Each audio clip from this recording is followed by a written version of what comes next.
Landscape photographers, fine art photographers, by the end of this video, you guys are going to learn 3 major steps on how to sell your art, how to make money from it, and 3 unique ways how to market it.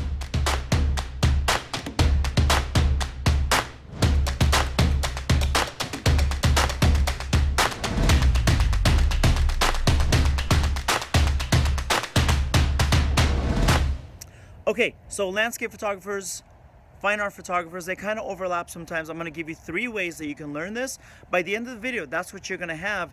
And also at the end of the video, I'm going to give you one of my secrets on how I gained success. So I've been able to photograph like Jennifer Lopez, Kanye West, Usher, Mariah Carey, big brands. And I'm going to show you guys one of the secrets to my success. It's actually going to be a free download at the end. But first, excuse the shaky camera as I'm holding it with my hand, and I just gave blood, FYI. Art, how do you sell your fine art and your landscape photography and put it out there? I want you guys to go after boutique hotels. So forget the Hiltons, forget the Radissons, go after small hotels, go after small bed and breakfasts, and go in there and actually talk to them and do a beautiful presentation on your iPad or whatever tablet you have, and talk about the work that you do that would really highlight that hotel. So if somebody is in Santa Barbara, your landscape photography should be beautiful wineries, maybe oceans, cliff sides, things like that that really complement that place. Now, here's what's the really good thing about it. In a Hilton or a Radisson or a Marriott, you have to go through a whole chain of people giving approvals, all kinds of egos in place, and it could possibly never happen. Now, the thing about having a boutique hotel is this. Usually one person makes a decision, at most maybe 2 people, and you can have a conversation with the same person over and over in a personal meeting, phone, FaceTime, whatever it might be. Now, here's 2 ways that you guys can approach them, okay? Number 1, they can actually purchase the images from you. They can purchase a certain number of prints, and you will guarantee that that is for them exclusively, and it'll never go to another hotel or another location. So they could do that. Or they can actually lease it from you. By leasing it from you, what that means is that they will get access to these pictures for a certain amount of time, maybe a year, maybe 2 years, and they pay you a lesser amount. Now, just to give you an idea, it depends on where you are in your career and where you are in the world, how much you can be charging. But if you are charging, let's say $1,000 a print, you can lease it for $300 for a year. So that just means that you can go ahead and lease that image or that license to a second hotel and a third one and recoup the money that way. If they want exclusivity, they have to pay for exclusivity, okay?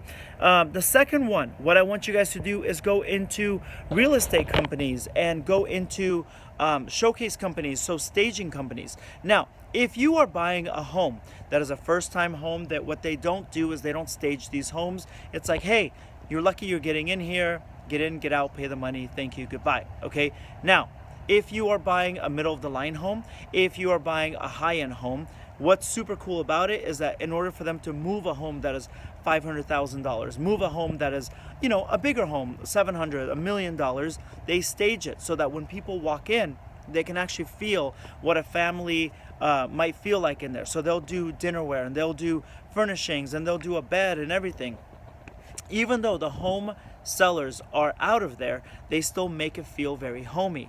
That's a huge thing, and it's proven that it's going to sell a lot more homes. So what I would love for you guys to do is either call your real estate agents and ask who their favorite staging companies are, or just get on Yelp, get on Google, and start looking around. Talk to them. Now, a couple of things might happen out of this, okay? So number 1, what they're looking for is already cleared, copyright cleared artwork that they can put up, because a lot of these things go on Redfin and Zillow and they go to print and all that. So they want to make sure that they are copyright clear, all right? So you're going to go ahead and give them that clearance, and it's very smart of them to do that. Now, 3% commission on a house that's like, you know, 500,000 or $1 million, that's a lot of money, and they can afford to pay you. All right, so here's a couple ways that you can approach these companies that do stagings. Number 1, what they can do, actually there's 3 ways I'm going to give you. Number 1, they can just buy the images from you.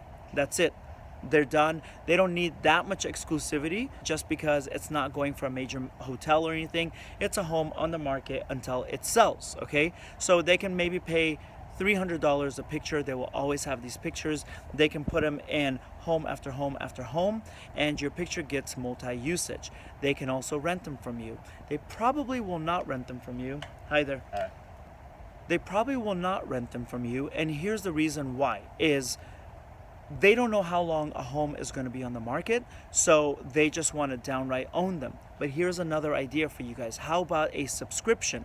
So if you have a successful staging company, you could say, hey, I have a whole catalog of images that I have on print from oceans and forests and drone shots and, you know, body images and flowers and whatever it is, whatever you need depending on the home and the decor that you want, color and black and white. We can do $200 a month leasing. You guys look, I'm literally holding my arm up because I'm getting tired.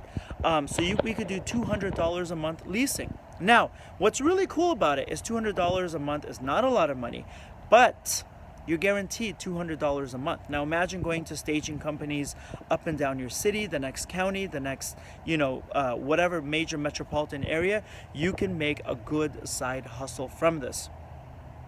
Art photos, landscape photos, they can kind of double and become the same thing. Number one, boutique hotels. Number two, staging companies that sell real estate. Number three, television, TV commercials, TV shows, Netflix documentaries, movies, whatever it is. See, here's the thing. It's a big pain to get art cleared on your movie set or anything, okay? So a lot of times, TV shows will get in trouble because they will have a car driving down the street and they'll get some graffiti on the wall, and then they'll get a lawsuit for copyright infringement from that graffiti artist. What they want to do is avoid that. One example of that, J-Lo and her Fiat commercial got sued by the graffiti artist, okay? Now, it's not J-Lo's fault, it's not Fiat's fault, but it was someone's mishandling, and it cost them a lot of money. So they are a lot more willing to pay you $500 an image, $1,500 an image, depending on the movie, and you can charge according to the movie, where the movie's gonna be, if it's a documentary, if it's a commercial, national commercial, web commercial, whatever it might be. They have to tell you if you ask them, okay? So you can go ahead and start leasing your artwork to movie studios. Now, who do you go to? So art department people are the ones that design the set. They make everything look good. They bring in the posters and the lights and everything, and they make everything look like a real set. You go after art department people, they're the ones that have to do their own clearance, okay? They have to say, hey, this is cleared. They get the sign off from you, and they are in good hands. This is not something anybody else handles. So that's your third one. Hit up art department people. You can find them online. You can find them on credits, on Instagram posts, places like that. Go in there, talk to them. Those are your three places until people start coming to you, commissioning you, and saying, hey, I would love to buy one of your landscape photos. I would love to buy one of your fine art photos. Get them in there. Don't wait for anybody to come to you. You go there and you go to them and get them to agree on that, okay? Now, those are the three things I told you. If you want to learn more about starting your photography business, that's pretty much my passion right now. I'm still shooting, of course. I'm still doing magazines and record covers, things like that. And I'm now teaching photographers how to start their own business the right way, how to make it profitable, and how to stay in business for year after year after year. Now, one of the things that I did to make sure that my career skyrocketed and that I had a big network and that I did it with pretty much zero money is this daily productivity sheet that I'm about to give you guys. So sign up down below. You can get one. You'll get an immediate download, and then you'll also be in my newsletter once a week, maybe once a month. You will get a lot of freebies via email. All right, guys, if you loved what you heard, if you learned something, click subscribe somewhere here or here. I don't know where it's at. Click like, and I read every single comment and I respond to every single comment.